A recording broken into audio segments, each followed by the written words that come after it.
My name is Rene. I'm your captain for the next 1.5 hours. Philip came to me to mention we have a lot of coffee and we have a lot of ice cream outside. For the today social or for the social today in the evening, when you need to have these coins for transfer, go please to Molly for reception. Grab your token, right? It's a token you put in. Yeah, and then you will get the information and the token. So right now we want to start, we need to swap a little bit. So we're changing one Mongolian speaker with a Bangladesh speaker. So right now we want to talk about deploying Grafana. And Ubu, please, it's your stage. Good morning. Good morning. You're motivated? Yes. Perfect. Of course. Thank you. So, good morning, everyone. Hi, this is Abu Sufyan. I work in a company named ADN Telecom Limited. Basically, it's an ISP, and I'm from Bangladesh. Where is this message?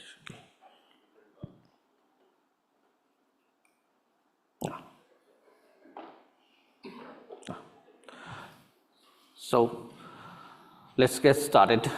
Today I'm going to talk about a case study for us that we have deployed Grafana as a unified monitoring system in our ISP. So before starting, I would like to say thanks to Apricot PC for accepting my presentation and allowing me to be in this beautiful place. I hope you all enjoyed your time. So let's start. Here's a summary of this whole presentation. Basically, this presentation consists of two case studies. In the first, I will show you how and why we are using Grafana as an unified monitoring systems for our capacity planning and performance analysis. And in the second part, I will show you an innovative way that we are using Grafana to create historical users analysis of macrotic PPU interface using Javix. So the first case study, as I mentioned, we are an ISP and we are heavily dependent on open source monitoring system. And we are using multiple open source monitoring systems. So we want to combine it in one platform so for our life to get easy. Now, when we talk about the monitoring system in terms of in our community, like Bangladesh, these softwares comes in our mind. This CACTI, Nagios, Javix, SmokePing, and LibreNMS, you can say. Now, we can divide these softwares into two types, like ICMP based or SNMP based. But the and some of the softwares can work like for both ICMP and SNMP at the same time. Now, when we are using the open source base, you have the trade-off that some feature of one software doesn't work well in the second one, so you have to use multiples. So, in our cases, while we are using this multiple open source software, what is the operation challenges we are having? I would like to imagine us in a meeting with our seniors or bosses with that. To impress them for a upstream upgradation, what we used to do is that we take the screenshot of SmokePing into an Excel file, then put it in this Excel file, and take the screenshot of the users graph of the CACTI in the same Excel file. So and then we start comparing that. Okay, this is this is due to congestion, the spikes is here, so give us an upgradation approval. But the problem is that when they ask that, okay, show us the last 7 days or 14 days, then this starts clumsy. We had to go this tab, that tab on the same meeting and show them, okay, no, this is actually happening. So, and also we used to have we usually do that every month. We sit with our management team and we evaluate the upstream providers, that what's going on, are those congested or not congested.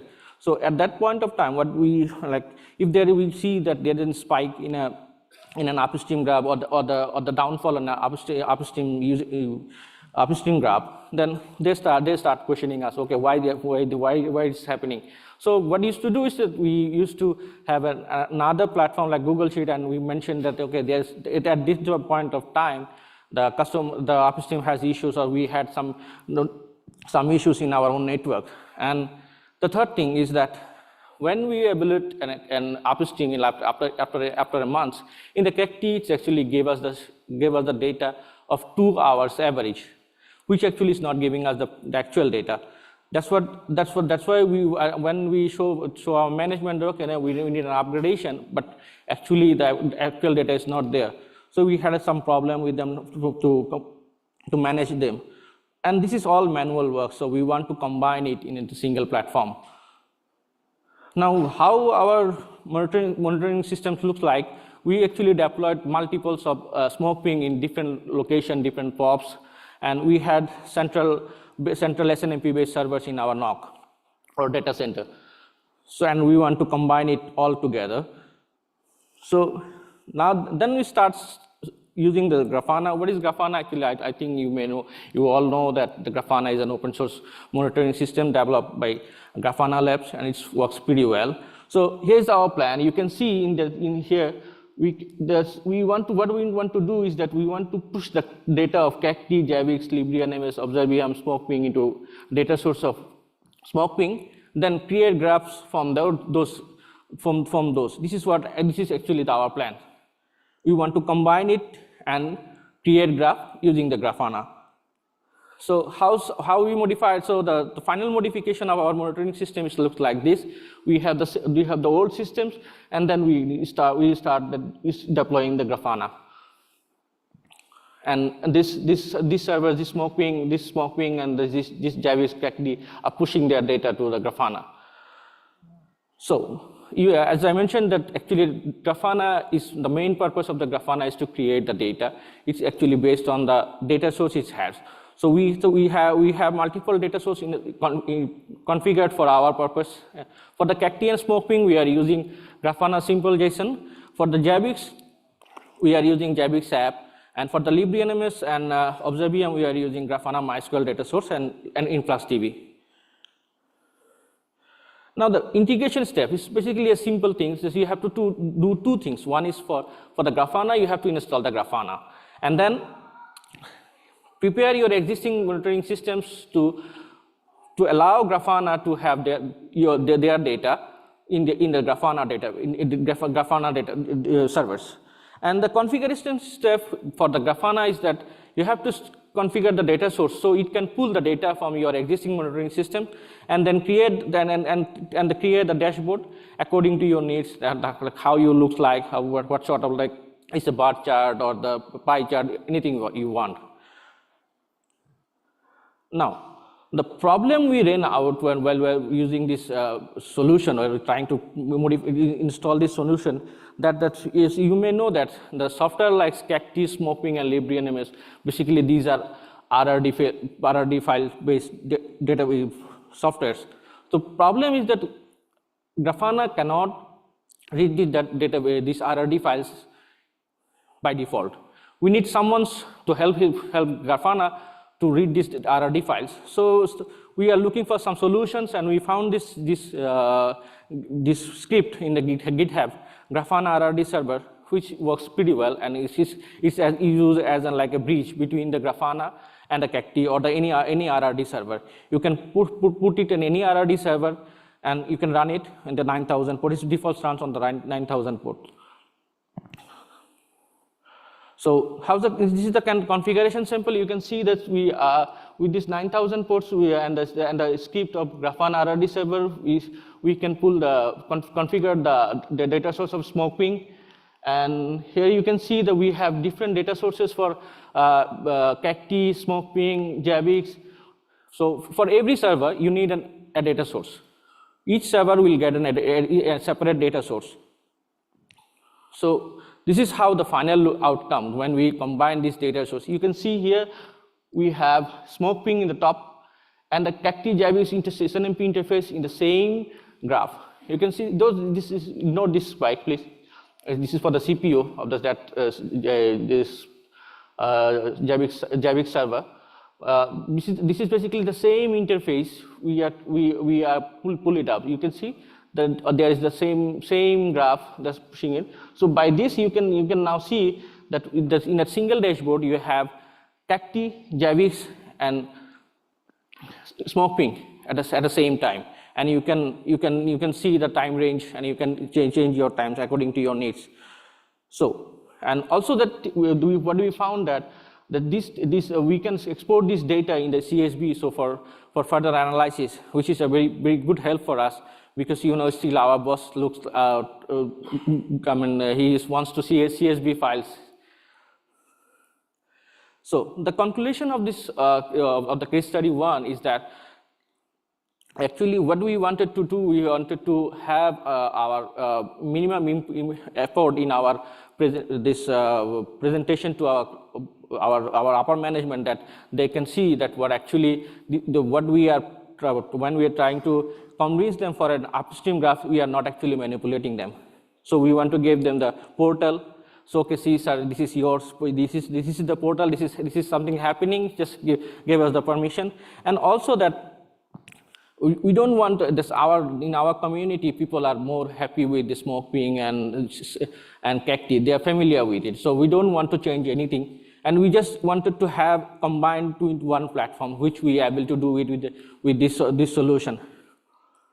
And major thing we found is that the comments option of in the Grafana. That's when you see a fall or a spike in a graph, you can put a comment, and which is visible afterwards. So that's all for the case study 1, and now the case study 2. In here I will show you an alternative approach to how we are viewing the macrotic PPOE interface historical users using Javix and Grafana. Thing is, we are an ISP who provide broadband service using the PPPoE. So in our cases, actually basically this is what we are using for our whole system. We are using macrotic as a NAS or BDAS, you might say. In-house developed OSS BSS for our billing and client management. We are using Javix for monitoring and Grafana for combining the graphs or for the graphs. So while we actually the history of this designing the retail network is that while we are developing our OSS BSS, actually we thought to go with the free radius, the radius base. But unfortunately, due to some issues, we escaped it, and we start using macrotic API. Now, when we are using,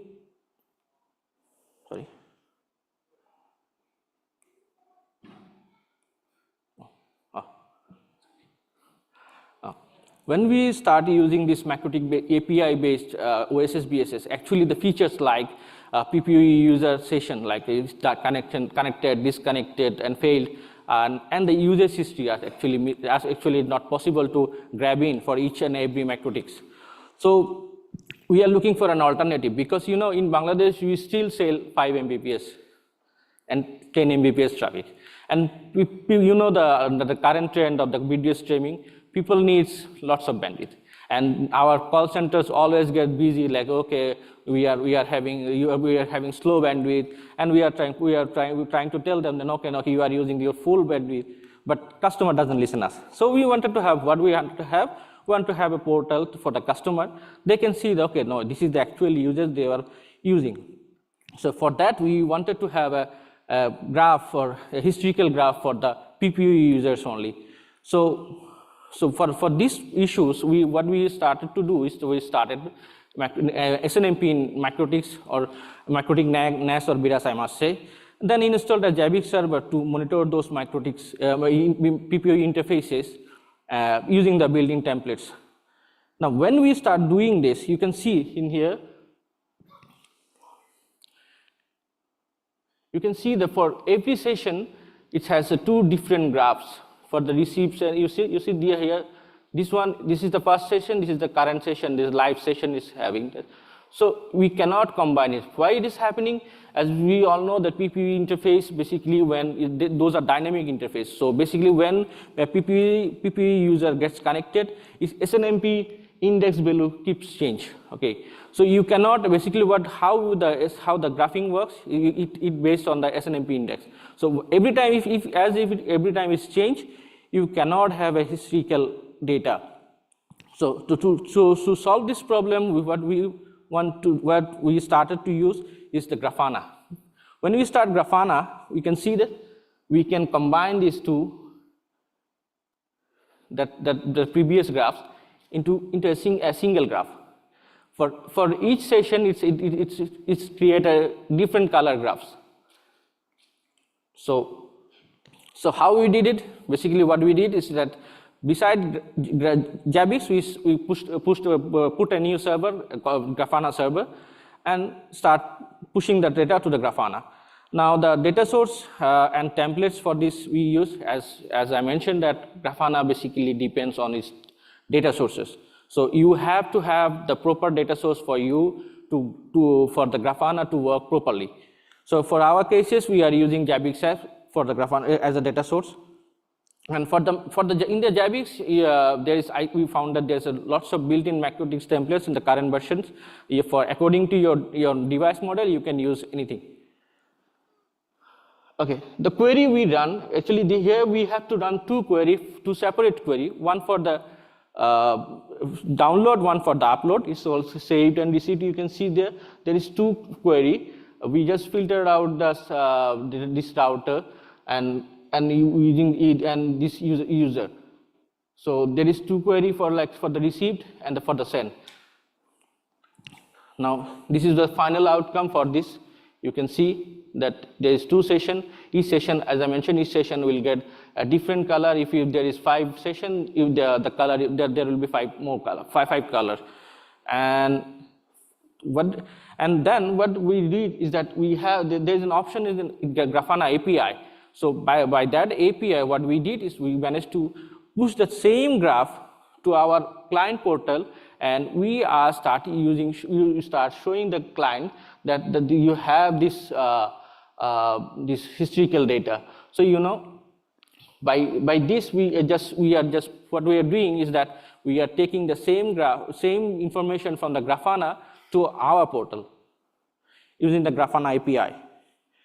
So the conclusion of this case study 2 is that basically what we are able to do is that we are able to create the historical data of the MikroTik PPU users, which actually helps us, because we start to get less call, because whenever there is a call, we ask customer, okay, log into your portal, see what you are doing, how much you are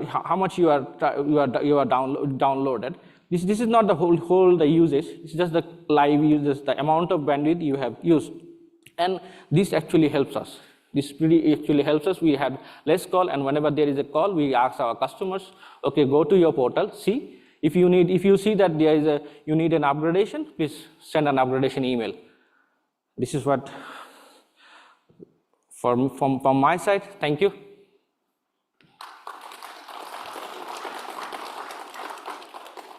That's fast. Do we have any questions? Ed. Good morning. Ed from South Africa. So I use Grafana in a similar way to what you do for our customers.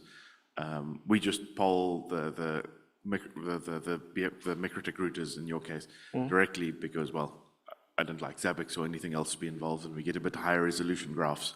But I'm interested in how you're pushing your customer graphs to your own portal, because it's an Grafana API. But are you pulling in data and drawing your own graph? Yes. Okay. The graph created, I just pushing it. So you're pushing the whole graph, not just the data?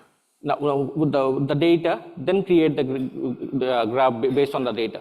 But okay, so you're sending raw data to your yes. portal. Okay. Yes. Cool. I didn't realize it could do that. When I last looked at this about 2 years ago, it couldn't. Yeah, even in the Portman, you can take the API and see that the data is coming in. It's also, Dave convinced me right now to use Grafana at home. So I have a couple of problems with my IoT, so I think I can solve it. Any other questions?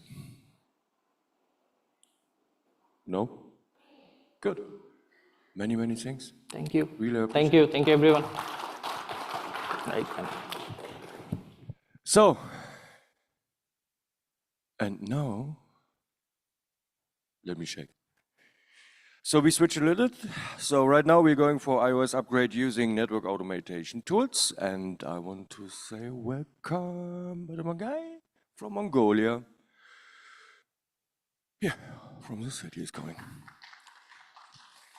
You're prepared? You want to use this microphone? Perfect. Clicker? No? On, yeah. Thank you. Thanks.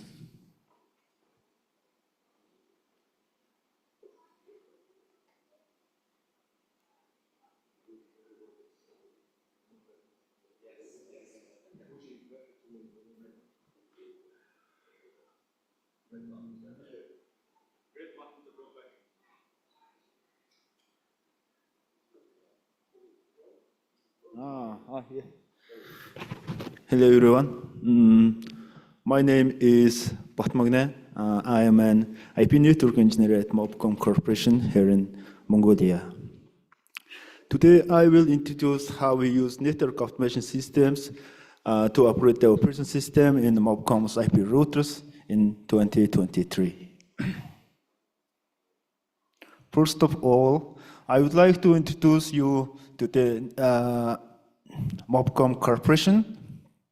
Mobcom is the first telecommunication company in Mongolia and subsidiary company of GTTI Group.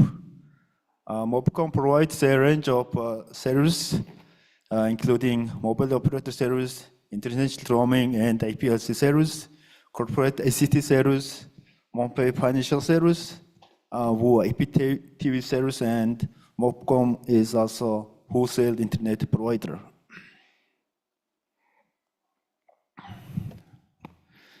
The agenda of this presentation will cover the following topics: the importance of regularly upgrade the operation system, upgrading the operating system in the traditional way, using network automations to upgrade the operation system, solutions,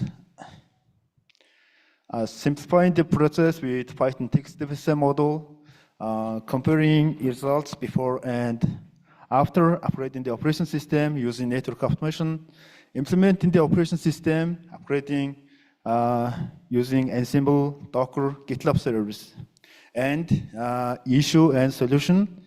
The last slide is conclusion. The importance of regularly upgrade the operation system, enhance performance, improve reliability, after the last security patches, fix bugs, and add new features and functions.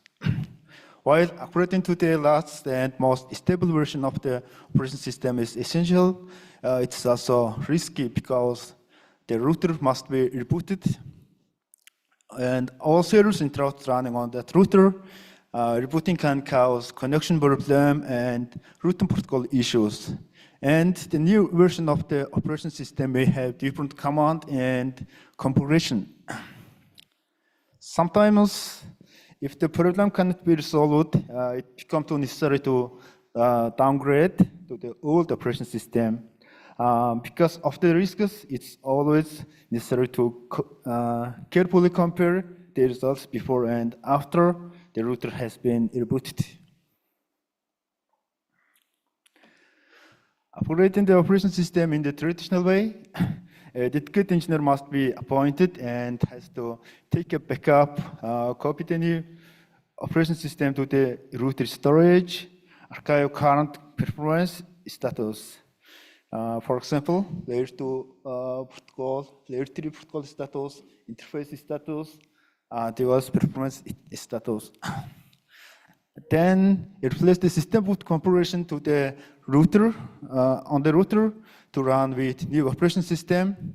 After that, reboot the router. And check before and after results on each router manually after the router turned on with new operation system. When operating the operation system, service downtime occurs, and as mentioned in the previous slide, high-risk problems may have encountered. Therefore, this work must be done at night when there is less data traffic. An engineer can upgrade the operating system on 3 to 5 routers in one night. It is a time-consuming task with a lot of manual work. Last year, with these issues in mind, we decided to use network automation to operate the operation system by selecting one of our vendors' routers. There are a number of benefits of using network automation. It is not necessary to assign a dedicated engineer. We operate the operation system for 20 routers one night, but it was possible to operate more than 20 routers. And we saved a lot of time. It was very efficient work. The night duty engineer in the network operation center can monitor the upgrade process. Our network engineers become familiar with Python programming language and Ansible, Docker, GitLab servers. We compared the results before and after the router was upgraded using Python, MySQL, and Grafana. The solution is a three-step process. Step 1 is the pretest. This step saves the results before the router reboot.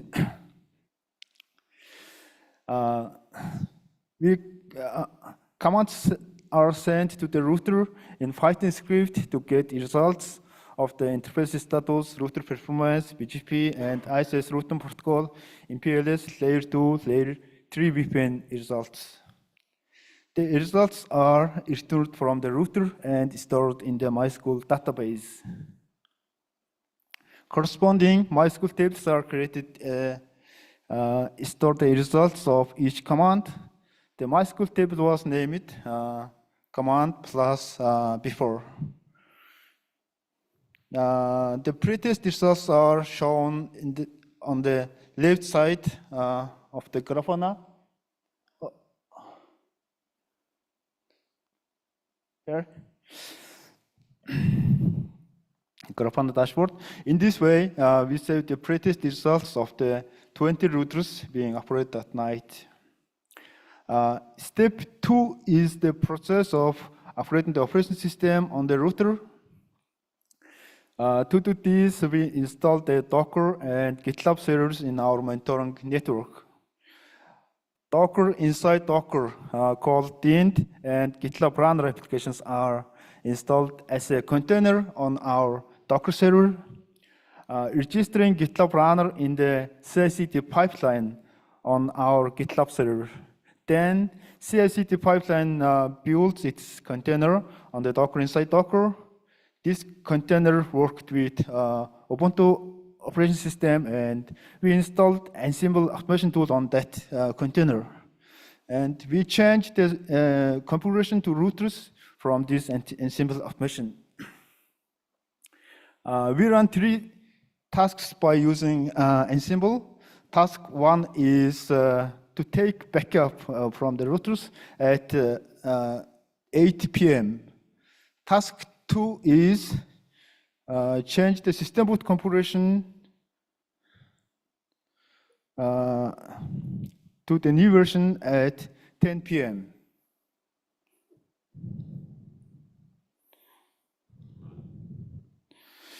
And task 3 is reboot the routers at 1 p.m.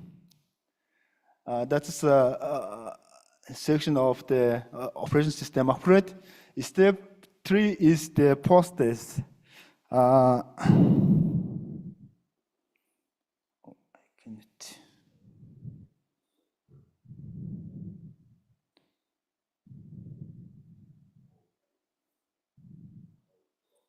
Yeah, thank you.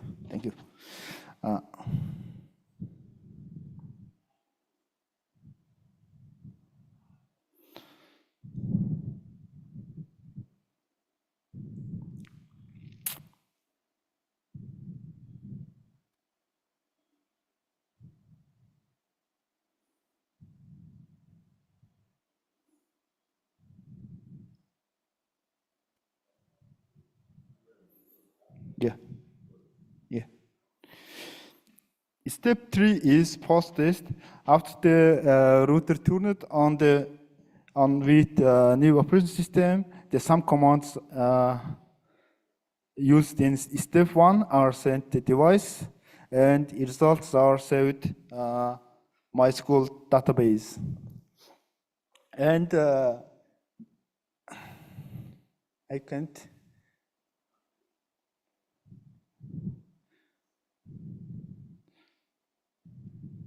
No. Okay. After the router is turned on with new operation system, the some commands used in step 1 are sent to the device, and the results are saved to the MySQL database. MySQL tables named command plus after reduce MySQL tables on the right side to the Grafana dashboard here, and compare them with previous results.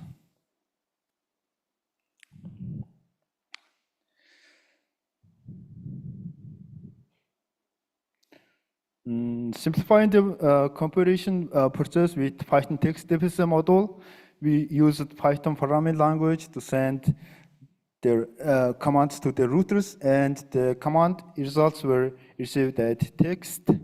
We split the text results and counted rows and columns. It was a lot of manual work. By using text FSM, there is no manual operation mentioned before. Text FSM is Python model that converts the command results returned from the router into JSON format. But we couldn't use text FSM directly because our vendor didn't have a template to convert command text result to JSON. That's why we have created templates in text FSM that convert our vendor's routers command. This makes our work a lot easier. In this slide, I will talk about how we compare the results before and after the router reboot. First, we entered the IP and command lists, IP lists here and command list here entered into Python code. In order to provide detailed explanation on this slide, I have prepared to explain only one command to one router. In the first box, we can see display BGP VPNV for all peer command sent to the router with that IP address. And we have configured it use text FSM on this command. And we already created a regex template of this command and assign that template and command each other in text FSM index file, like shown here. That's command, that's template. This template is here.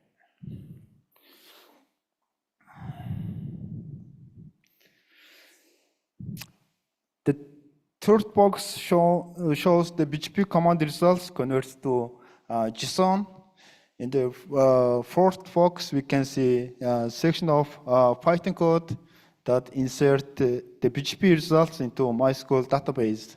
It was easier to insert the JSON data into the MySQL table. In the fifth box, we can see the result, BGP, where the JSON data include the MySQL table.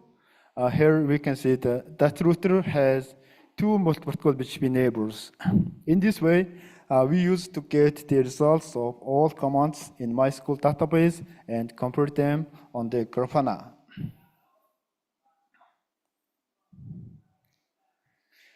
This slide shows the example of connection summary and interface detailed comparison.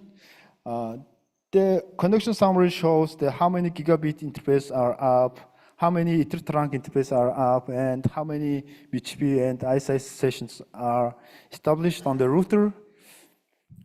Before the routers were turned off, 11 gigabit interface were up.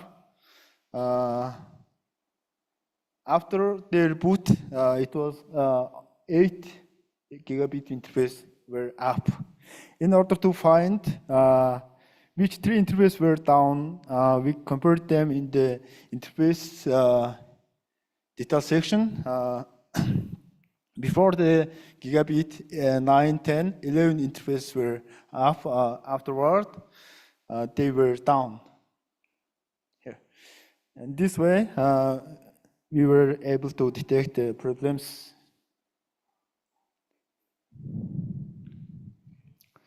In this slide, we can compare the performance results of the routers.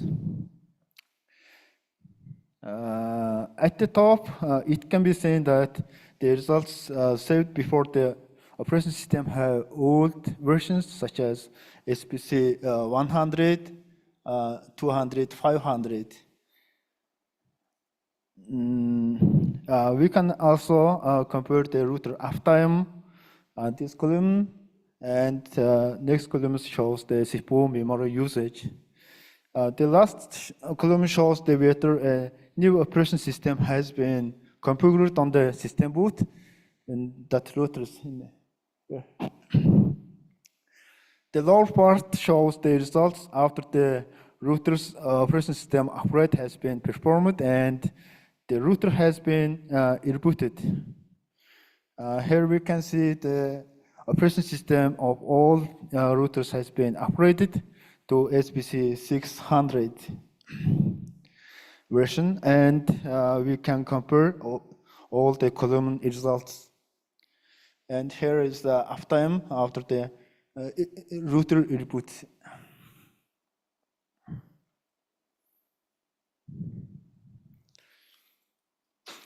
We run the pre-test and post-test Python codes as shown this diagram. This diagram, when the click on the web, PHP launched the Linux shell. That Linux shell execute the Python code and send command to routers, and here command results convert to the JSON and insert them into the MySQL database. It's displayed on the Grafana dashboard from the MySQL database. We could have run this Python code automatically without clicking web button. However, we thought the network operation center engineers managing this work at night would have better control over their work by clicking button from the web.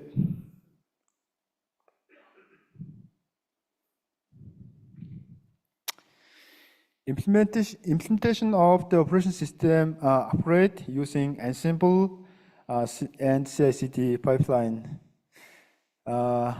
This is step 2 process in solution slide.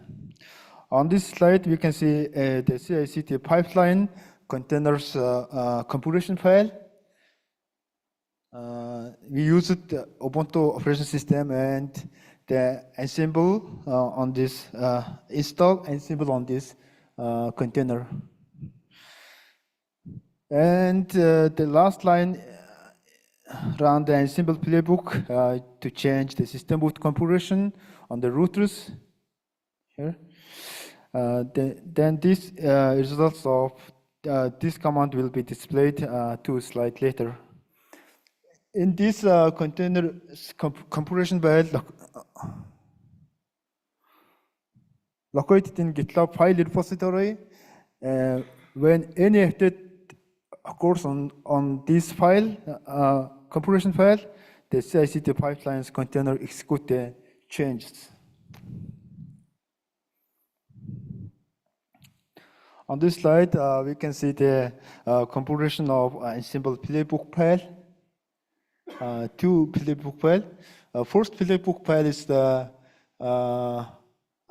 change the system boot configuration on the routers. Second playbook file is reboot the routers. This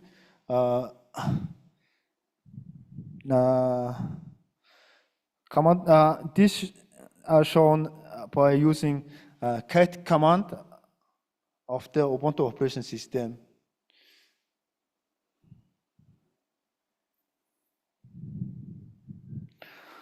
On this slide, we can see the results after the task was completed at 10 p.m. The simple task results show the system boot configuration of the all 20 routers has been changed to the new version. If the task hadn't worked on the one or more of the 20 router, it would show the failed and unreachable columns. The task results would appear as failed instead of succeed.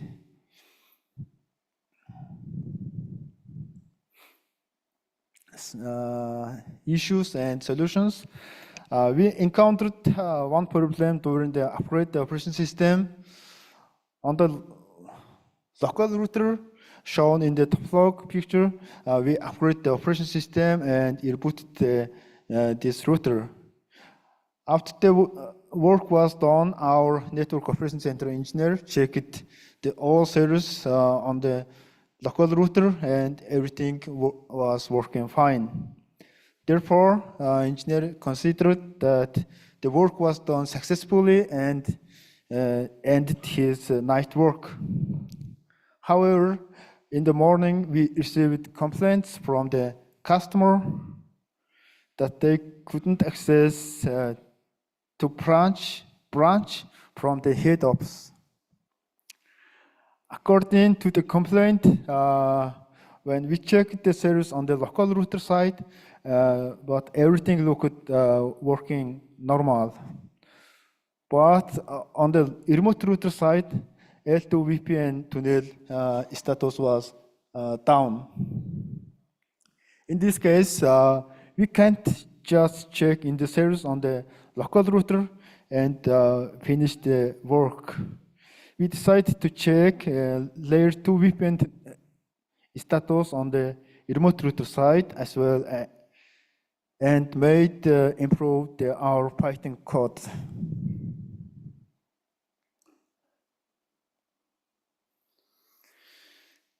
Here we can see the Python code that the check layer 2 VPN tunnel status on the local router and remote router.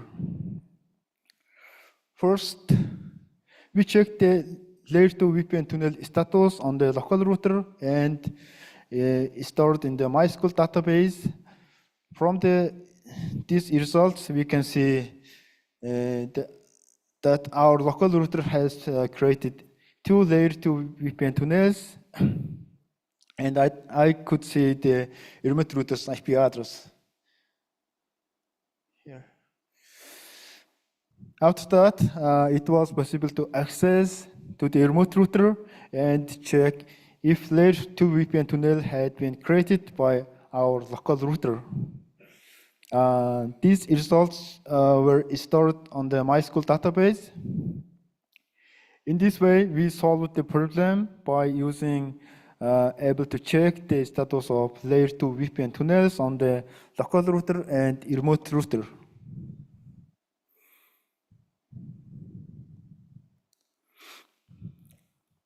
Last year, I went to the Apricot 2023 event held in Manila. I attended the network automation workshop for 7 days and learned about network automation systems. The workshop was very effective, and I have learned many of the new systems while attending the workshop. But we still have some challenges. For example, we still manually enter the IP address of 20 routers into Python codes. and ensemble host group files, and we need automatic process as well.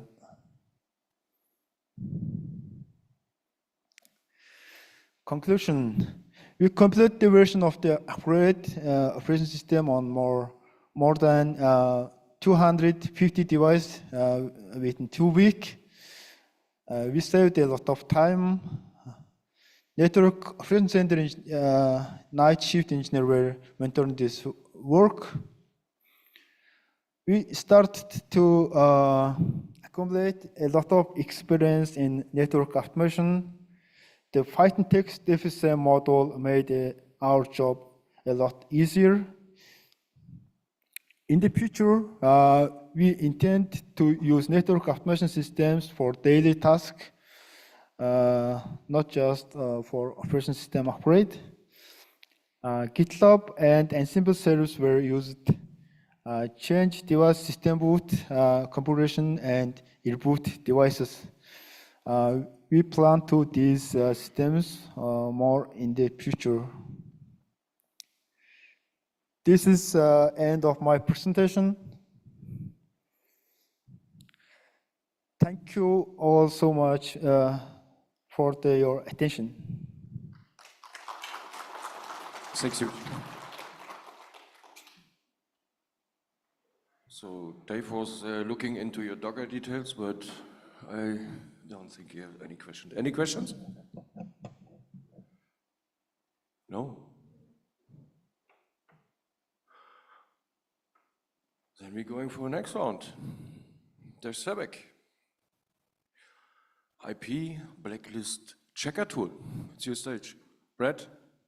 Thanks. Come on. Make me proud. Works? Good. Thanks again, guys. So you need to have a clicker. Give me a sec.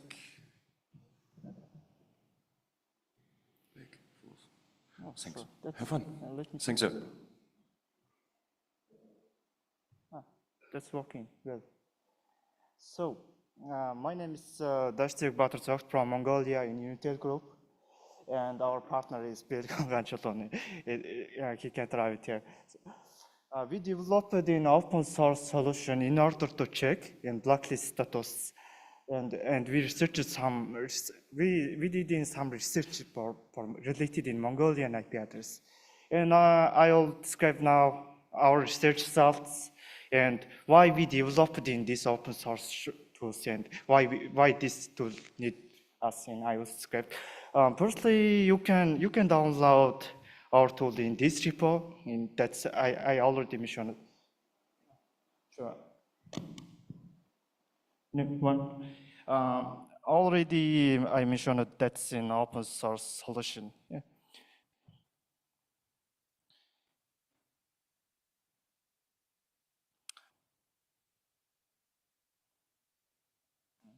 Not works.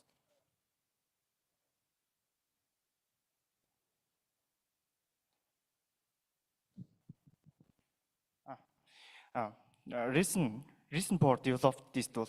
So our ASIN number is too many IP addresses, and we provide in three different servers, and IPTV servers, and we provide in ISP, and we provide in telecommunication. Yeah, that means we have different peers in widely traffic range, and per person, all per person have the different peers, and they did in something. We can't monitor, and after this tool, we can't monitor in anything, and our too many addresses were blacklisted. That's in reason for, and all Mongolian have this numbers IP address in how to say 21, 5, and that's address in Mongolia, and we have that's in too many different peers IP address range. And blacklist, what's blacklist? Yeah, I hope you know already. You already know, but I will describe again about this. In the around world, too many sensors in order to collect in your abnormal peers, and you did in something in abnormal things, and these sensors collect your information, and will send you any warning. And after this, you should repeat any abnormal things. This sensors registered you in blacklist. That's in blacklist. So abnormal thing is what you mean. Abnormal thing is first one is downloading, putting in copywriting content. For example, illegal content and some copywriting movie. You download any things and it means it's abnormal. And second one is abnormal because in any intrusion attempt. You want to in some scan to internal servers. You may want in some span port scan. That's in all abnormal things. If you do in repeat it, your address in blacklist, and you will feel any impact in any way. Blacklist risks have the too many risks, and first one is in NAT network. Behind the NAT network, in too many users, and one user did in any special things, all users impacted in the sensors and block the email communication. So that means any security solutions download information from blacklist sensors. If you any email security solution, they download information now of IP reputation for they download information from sensor for IP reputation. Yeah. If your address is blacklisted, you can't any mail, any send mail. Third one is reputation damage. Yeah. For example, in two guys conversation, first one is, hey, you know, they address were in blacklist. Second one, oh, they did in something suspecting. That's in reputation damage. I mentioned already mentioned the security solutions and download blacklist information from sensors. We have in too many examples, and we have in too many cases we occurred in. I will mention in something. And case one is copywriting dispersion in our IP addresses. This method is just warning about you did in something copyright, and we received this mail, and we can take any action in first case. But it was very old movie. Case two, before I mentioned it, email blocked. If your address in blacklist, you can't send mail to us, and because we use in security solution, and this solution download in a blacklist information. Third case in botnet, and usually Mongolian blacklist address all botnet, and we can't take any response in this case. And you see that on average this address in blacklisted once every 4 days. We should monitor this. Because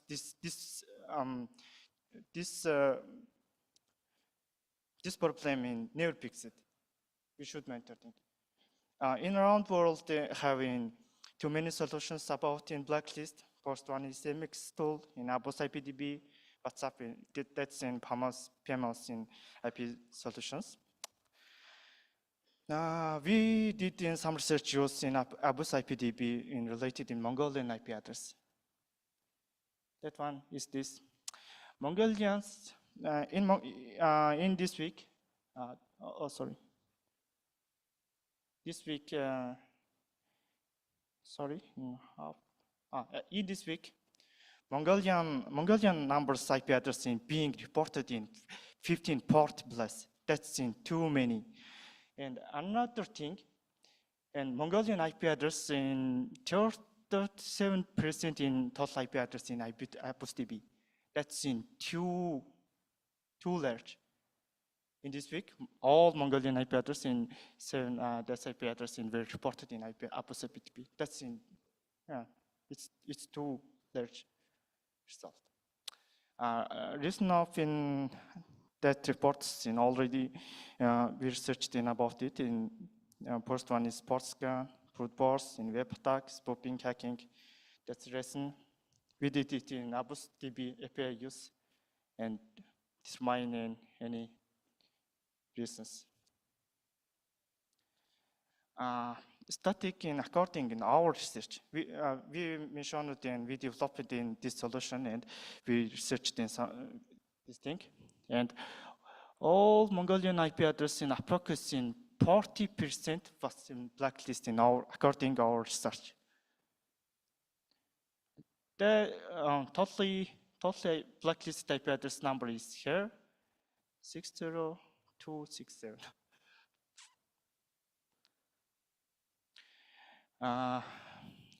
That one is sensors in who blacklisted in Mongolian IP address. First one is UCP temperature, and that sensors in blacklisted in Mongolian IP address. We researched about it. And that's in our solution, and we already mentioned that's in open source. We developed it. And our solution is you can looking like this, and we can do any monitoring, any delist in our web solution.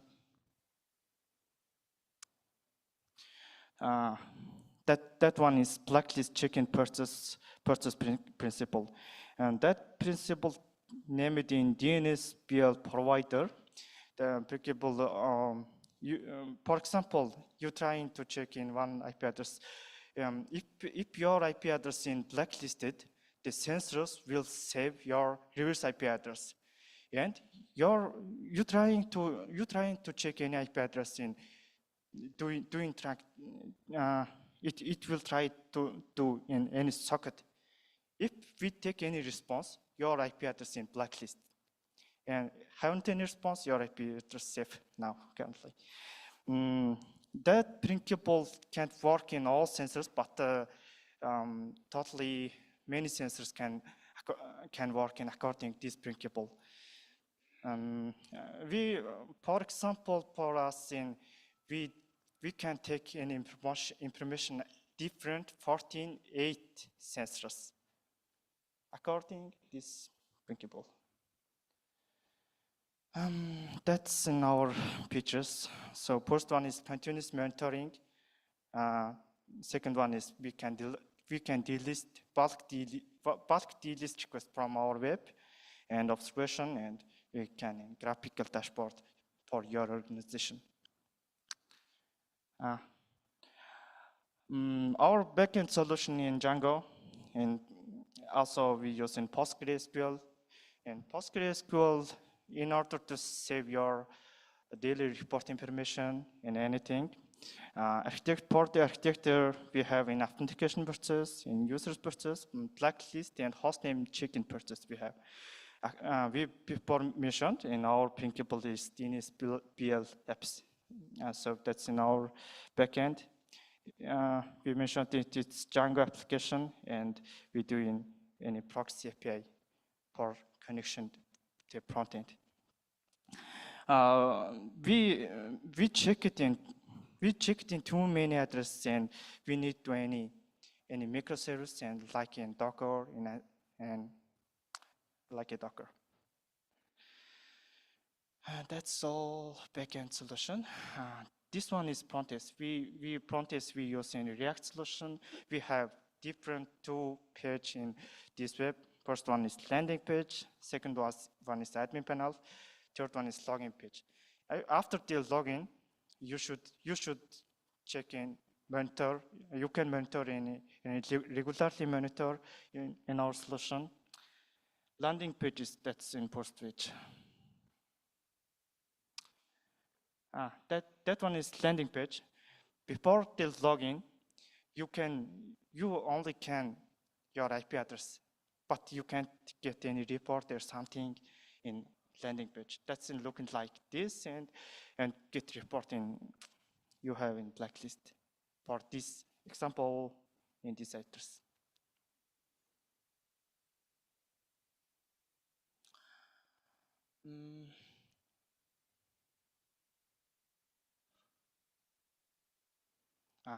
after the login, you can do in regularly monitoring in these IP addresses. And for example, is that we add in this IP address, you can any report in weekly, in daily report you can take, and adding purchasing looking like this.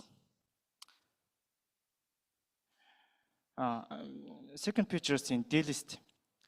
We occurred any problem before in our whole subnet was the blacklist. It means 215 IP. We in this case we log in page and delist request one by one. It's in very hard work. It was in very hard work. In our solution, you can delist in our webs. You can click in one button and you can web request. Delist purchase, that's in our delist purchase. Only API implemented provider can delist currently, but you can send in all sensors. Currently, we develop in two pair sensors, but it's possible to all web requests. So how? Delist request is only web service. We should catch up firstly in web request, and we use in BARF suite solution in order to catch. Oh, sorry. We use in BARF suite solution in order to catch in web request, and then convert to Python code in this web request. It mean you can develop in delist purchase in all blacklist sensors, right? We converted in recent web request in like this code, and actually delist purchase in here, and we log in web page, and IP address here, and delist request. That's in just web request. We catch up in web request and convert Python tool. Even though all sensors can delist purchase possible, but delist purchase have the risk. Sometimes first one is sometimes needed after the sending request. It mean we can do only get request, and last decision will have in sensor sites. That's the first one. And third one again. Second one is you should find in any reason why we are blacklisted. That's reason, and we should determine in reason firstly. If not, your address will blacklist again in short time. So principle is you should find reason and after request.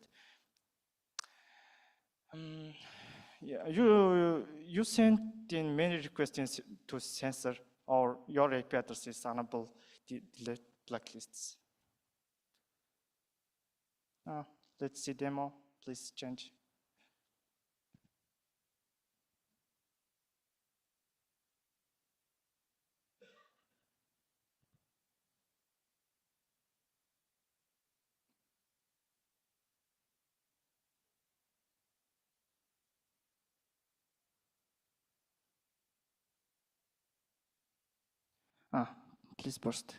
Please post again. Sorry, please begin again. It's landing page, you can check. And after login, you can take report like this. You should configure in what type address you need to monitor and configure it in this section. And you get this report in daily, and you can send some request. That's a very cute video. That's in configuration. We need to monitor this IP address, and we can take report. And that's in regularly monitoring. That's it. Thank you all. Many thanks. Firstly, you may want to ask me, I have not any horse in Mongolia. So, Dave. Dave from APNIC. Have you got the link to your GitHub repo in your slides? Yeah, we shared in GitHub repo. Excellent, perfect. First slide, yeah, you can check in first slide or have in our GitHub repo. Shane Alcock from Searchlight New Zealand. I just wanted to ask if you had a sense of which of the sensors are more responsive to your requests to delist than perhaps there are some other ones that are quite annoying to deal with. Sorry? So which sensors are more responsive to your delisting requests than others? I don't know. Sorry. It's okay.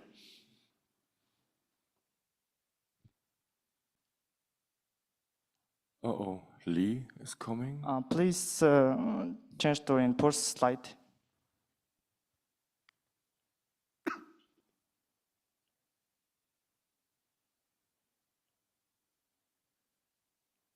No, second one. That's in our repo. Please download on our website. Please use and mentor. So, Lee, we have a question. Thanks. Lee Howard from IPv4.global by Hilco Stream Bank. Thank you very much for doing this. This is a very challenging thing for a lot of us. I've done similar kinds of work with, not nearly as elegant. The tools that I've built aren't nearly as nice as this. I wanted to understand, when you request a delist, some sites require authentication to request that. Are you able to authenticate through the API in order to request delisting? Yes. And authenticate process is very difficult. In this case, we have not any experience. Okay. And then your point towards the end that it's very important to figure out why you were listed in the first place.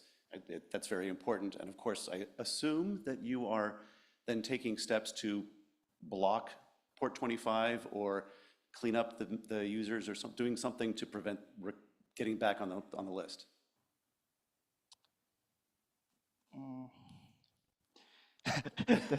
That's again a very difficult question, and sorry, I can't understand in something because your voice is not clear for me. Sorry.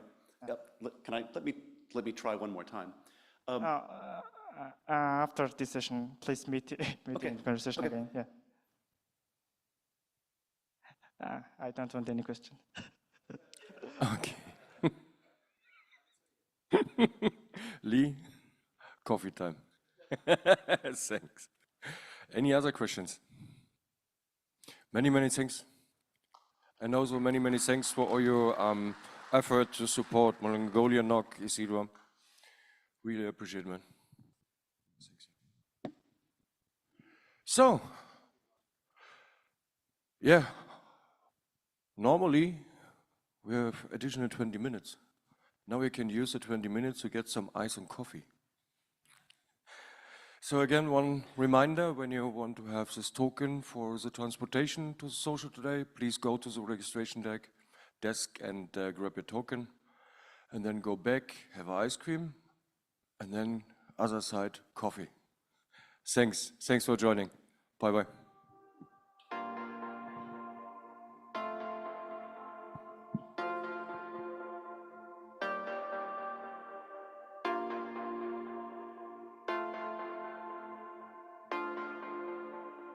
Words can't describe just how much I miss you whenever you're gone. I want you here.